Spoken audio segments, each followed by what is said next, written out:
सर्व सृष्टि रचनहार कबीर परमात्मा हम सब आत्माओं के जनक हैं, हमारे हमदर्द हैं। काल लोक में फंसी अपनी अच्छी आत्माओं को कबीर परमात्मा ढूंढते रहते हैं, जो यहाँ भयंकर कष्ट उठा रहे हैं। कबीर परमात्मा बिजली जैसी गति से अपने निज धाम सतलोक से आकर यहाँ काल लोक में प्रकट होते हैं और वापस सतलोक जाने का रहस्य बताते हैं। वो भक्ति के ऐसे गूढ़ मंत्रों को उजागर करते हैं जिन मंत्रों से मोक्ष प्राप्ति की जा सकती है। कबीर परमात्मा चारों युगों में आते हैं। वह ऊंचे स्वर में बोल बोल कर अपने अमृत ज्ञान की वर्षा करते हैं। चारों युग में संत पुकारे, कूक कहा हम हेल रे, हीरे मोती माणिक बरसें, ये जग चुगता ढेल रे।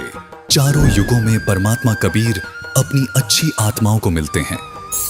आज हम उन्हीं महान आत्माओं का जिक्र करेंगे जिनको परमात्मा आकर मिले, वो अपना साक्षात्कार कराकर अपनी समर्थता से परिचित करवाया। गवाह नंबर 1, धनी धर्मदास, बांधवगढ़ मध्य प्रदेश।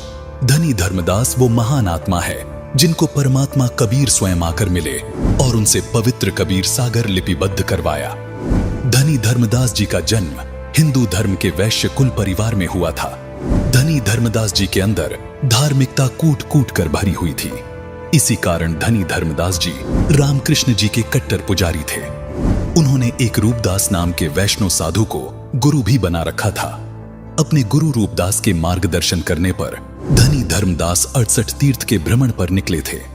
इसी तीर्थ यात्रा के दौरान परमात्मा कबीर जी उन्हें जिंदा महात्मा के रूप में मिले थे और उनको तत्व ज्ञान समझाया था। पहले तो धर्मदास जी ने परमात्मा कबीर जी का बहुत विरोध किया, परंतु परमात्मा कबीर जी के सटीक प्रमाणों को सुनने के बाद, वह कबीर परमात्मा के कई बार अंतर्ध्यान होने के बाद धर्मदास जी को तत्व ज्ञान समझ आया और वो व्याकुल हो उठे।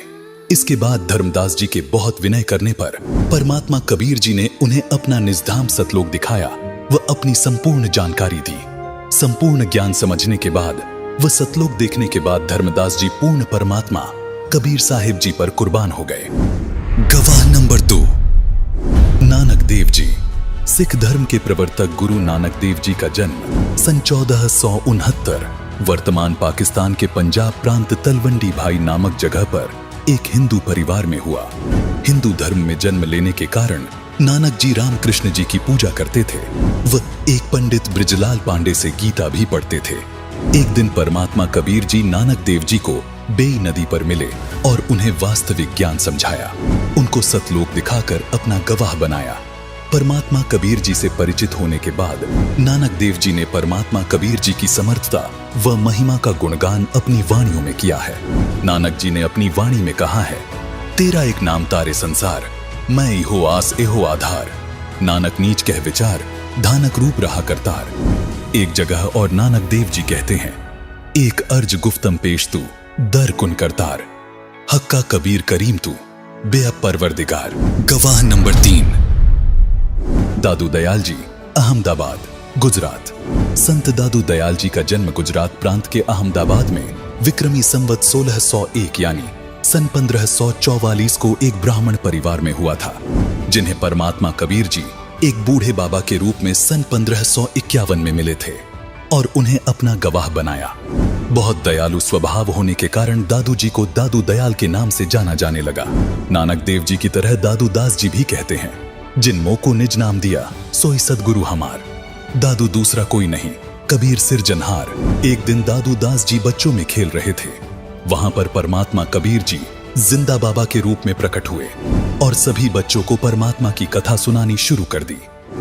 कथा सुनकर दादू दास जी परमात्मा कबीर जी से बहुत प्रेरित हुए और परमात्मा कबीर जी से सतलोक देखने की इच्छा जाहिर की।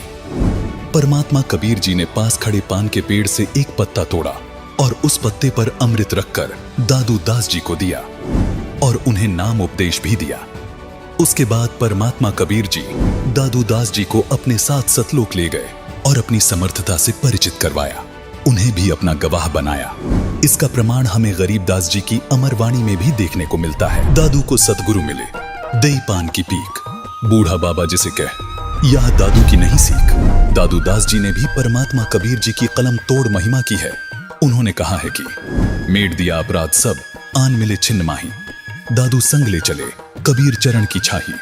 अभी तेरी सब मिटे, जन्म मरण की पीड़, श्वास उश्वास सुमर ले, दादू नाम कबीर की, जे कोई लेवे ओट, तिनको कभू लागे नहीं, काल वज्र की चोट। गवाह नंबर 4, मलुकदास जी, इलाहाबाद, उत्तर प्रदेश। संत मलुकदास जी का जन्म कड़ा, जिला इलाहाबाद, उत्तर प्रदेश के कक्कड़ खत्री अरोड़ा परिवार में हुआ था, जो किसानों का एक बहुत अमीर परिवार था। वो गांव के मुखिया चौधरी थे। 900 एकड़ जमीन थी। चौधरी मलुकदास जी को बचपन से ही ईश्वर पर अटूट विश्वास था।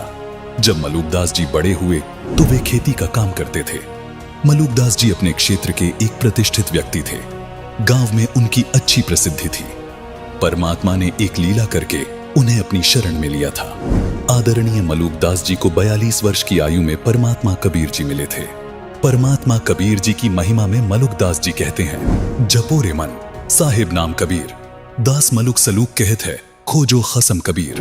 गवाह नंबर 5, घीसादास जी, बागपत, उत्तर प्रदेश। घीसादास जी का जन्म उत्तर प्रदेश के जिला मेरठ, वर्तमान जिला बागपत, गांव खेखड़ा में विक्रमी संवत 1860 यानी सन 1803 में हुआ था। एक दिन घीसादास जी बाहर खेतों में खेल रहे थे। उनकी आयु 7 वर्ष थी। तब अचानक परमात्मा कबीर जी सतलोक से सहशरीर आए और घीसादास जी को दर्शन दिए। परमात्मा कबीर जी ने अपनी प्रिय आत्मा घीसादास जी को पूर्ण परमात्मा की भक्ति करने के लिए कहा और 1 घंटे तक सत्संग सुनाया। आदरणीय घीसादास जी ने परमात्मा कबीर जी के